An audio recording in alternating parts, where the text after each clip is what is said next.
اور دوستوں میں جدائی ڈالنے والے اللہ عز و جل کے نزدیک سب سے بدترین ہیں.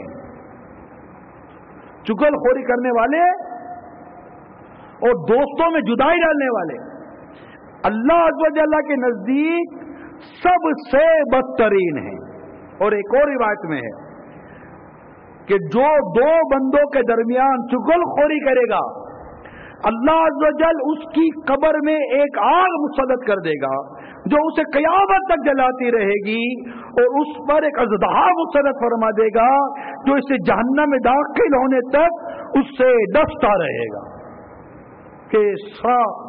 کیسا سخت عذاب ہے اژدہا کا ڈسنا، وہ بھی عذاب والا جو وہ اژدہا. یہ ہمارے جو دنیا کے اژدہے جو ہیں جو ہم دیکھتے ہیں خوف آتا ہے، بلکہ اژدہے کی اگر تصویر دیکھو تو خوف آتا ہے. یہاں سانپ جھوٹا ربڑ کا بنایا جاتا ہے اور کسی کو ڈرانے کے لیے سانپ پھینکو تو اس کی چیخ نکل جاتی ہے.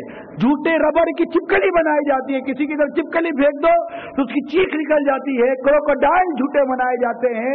اسی طرح مطلب کہ مختلف قسم کے جانوروں کی جھوٹی تصویریں بنائی جاتی ہیں.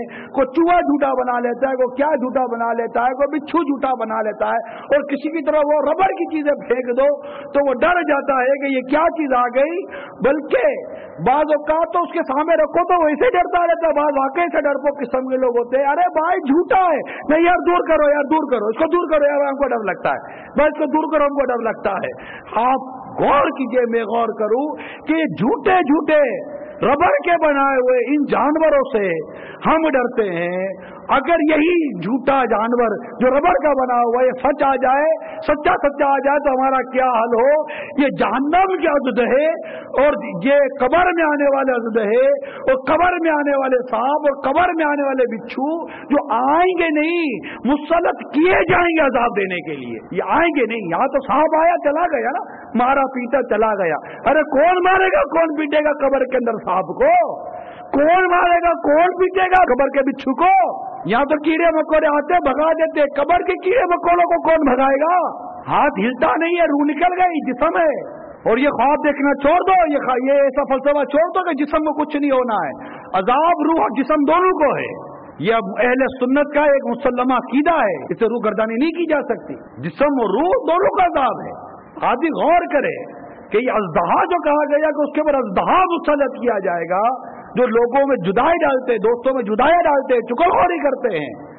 غور کرے کہ یہ چغل خوری کے حوالے سے یہ لذت تو لے رہا ہے، قیامت کے دن کے عذاب کو کیسا یہ چکھے گا؟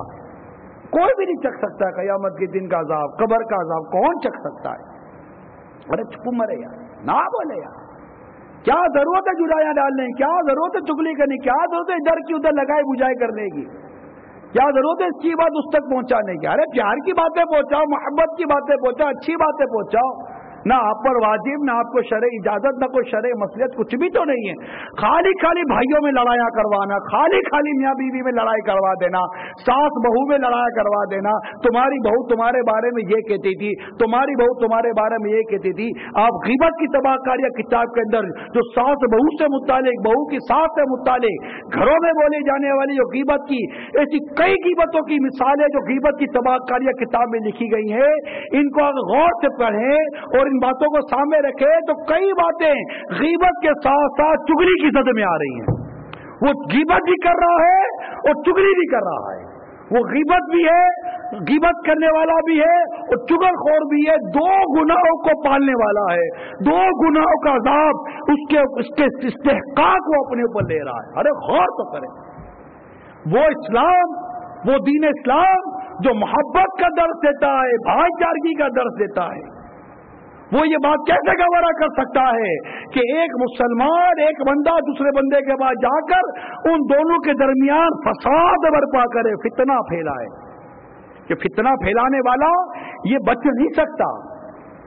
خالی فتنہ پھیلانا کہ روایتوں میں آتا ہے کہ فتنہ سویا ہوا ہوتا ہے، اس پر لعنت ہو جو فتنے کو جگاتا ہے. لعنت ہے اس کے اوپر جو فتنے کو جگائے. بات معمولی نہیں ہے. پورا کے پورا سنسار، پورے کے پورا معاشرہ، پوری کی پوری سوسائٹی کا برباد کر دیتا ہے یہ چغل خور. یہ غیبت بھی کر رہا، چغلی بھی کر رہا، یا تہمت کر رہا، چغلی کر رہا. یعنی تہمت کے ساتھ بھی چغلی اٹیچ ہو جاتی ہے اور غیبت کے ساتھ بھی چغلی اٹیچ ہو جاتی ہے. کیا سمجھتا ہے یہ؟ اللہ تبارک تعالیٰ کو یہ پسند نہیں ہے. قرآن پاک میں ہے لا يحب اللہ الجہر بالسوء. ترجمہ کنز الایمان، اللہ پسند نہیں کرتا بری بات کا اعلان کرنا. اس کی تفسیر میں مولانا نعیم الدین مراد آبادی علیہ رحمۃ اللہ ہادی لکھتے ہیں یعنی کسی کے پوشیدہ حال ظاہر کرنا، اس میں غیبت بھی آ گئی اور چغل خوری بھی. دیکھیں دونوں کو ساتھ بیان کر دیا مفسر صدر اللہ فاضل نے، دونوں کو ساتھ بیان کیا. اس میں غیبت بھی آ گئی اور چغل خوری بھی آ گئی. ارے کیوں بیان کر رہے ہو؟ کیا مل رہا ہے؟ آپ کی روح کی غذا بن گئی ہے چغلی. جب دو بھائی لڑیں گے تو کیا آپ کو خوشی ہوگی؟ جب دو میاں بیوی لڑیں گے تو آپ کو خوشی ہوگی؟ کیا ساس و بہو لڑیں گے تو آپ کو خوشی ہوگی؟ ارے سوچو تو صحیح. ایک چغل خور سوچو، جو چغل خوری کرتا ہے اس سے بات کی جا رہی ہے. چغل خور سوچو، اپنی اس عادت کے بارے میں سوچو کہ یہ کیا ہے آپ کے اندر، یہ کون سا مرض ہے، یہ کیسا مطلب کہ نشہ ہو گیا ہے کہ جب دو بھائی لڑیں گے آپ کو خوشی ہو جائے گی، دو مسلمان لڑیں گے آپ کو خوشی ہو جائے گی، آپ اس سے خوش ہوتے ہو، آپ کو اچھا لگتا ہے. یہ کیسی سوچ آ گئی، یہ کیسی طبیعت آ گئی. اور پھر اس پر عذاب تو دیکھیے کیسی وعید ہے چغل خور کے بارے میں.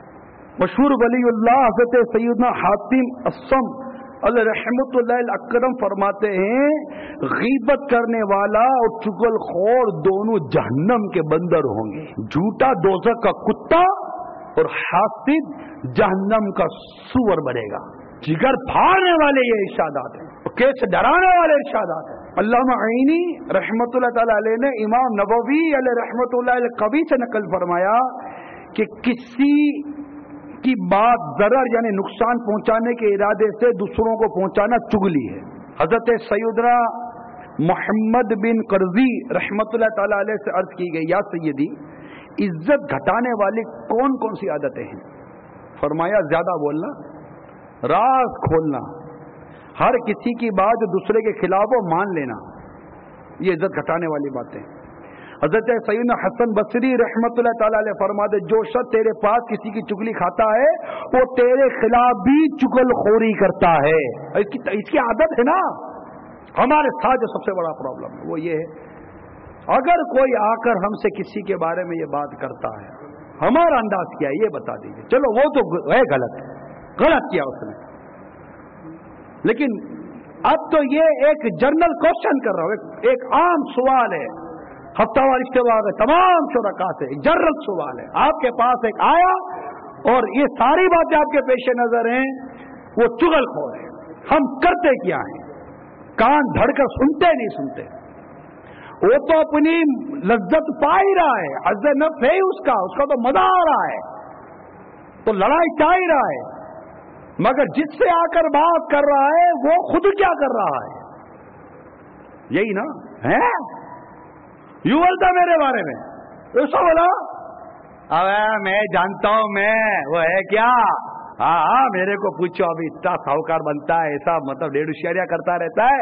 اس دن پتا کیا کیا تھا اس نے؟ ہاں اور تم میرے بارے میں بات کرنے آئے تھے کہ وہ میرے بارے میں بولتا ہے، میں بتا رہا تمہارے بارے میں کیا بولا، تم کیا سمجھتے اس کو؟ اب وہ بھی چغلی کر رہا تھا، غیبتیں کر رہا تھا، تہمتیں لگا رہا تھا، اور اب اپنے بولے کہ تو جہنم کی طرح بھاگ رہا ہے تو میں بھی اسپیڈ تھوڑی کم تھوڑی کوئی ہے. دیکھ اب تو جلدی بھاگتا ہے کہ میں جلدی بھاگتا ہوں جہنم کی طرح. معاذ اللہ سما معاذ اللہ، میں ایک چوٹ کرنے کے لیے بات کر رہا ہوں، کوئی آدمی زبان سے نہیں کہتا، زبان قال سے نہیں کہہ رہا، مگر زبان حال سے تو یہی ہے نا کہ تو بھاگا ہے نا جہنم کی طرف، چل اب ریس لگاتے ہیں. تو نے تو خالی غیبت کی ہے اور چغلی کھائی ہے نا، میں تو تہمتیں بھی لگاؤں گا، اس کے ایک پھاڑ کے رکھوں گا، جو نہیں تھے وہ بھی بولوں گا، جو ہے وہ بھی بولوں. میرے بارے میں بولتا ہے، سمجھتے کیا ہے میرے کو؟ جانتا نہیں ہے میرے کو؟ ہاں نہیں جانتا بھائی آپ کو، اب جان گئے آپ کو، پہلے نہیں جانتے تھے آپ کو، اب جان گئے کہ آپ کیا ہو. آپ کو دھکا لگا، آپ کے اندر سے آپ کا نکلا. اب تک آپ بااخلاق کہلاتے تھے، اب تک تو آپ شریف کہلاتے تھے، اب تک تو بردبار کہلاتے تھے، اب تو علم کے پیکر کہلاتے تھے، جناب بردباری کے پیکر کہلاتے تھے. اب تو آپ کے پہلے تو آپ کے بارے مشہور تھا، اس کو غصہ تک نہیں آتا. اور غصہ کہاں سے آئے گا یار؟ کوئی آ کے میرے منہ پر میری تعریفیں کرے گا، کیوں غصہ آئے گا مجھے بھائی؟ کہ مجھے پاگل کتے نے کاٹا ہے کہ میرے منہ پہ میری کو تعریف کرے؟ کیوں غصہ آئے گا مجھے؟ میں کیوں بد اخلاق کروں گا جب ہر آدمی میرے سے با اخلاق ہے؟ کوئی آ کر میرے ہاتھ چومتا ہے, کوئی آ کر میرے کو عزت دیتا ہے, کوئی آ کر مجھے مان دیتا ہے, کوئی میرے لیے جگہ چھوڑ دیتا ہے, میرے لیے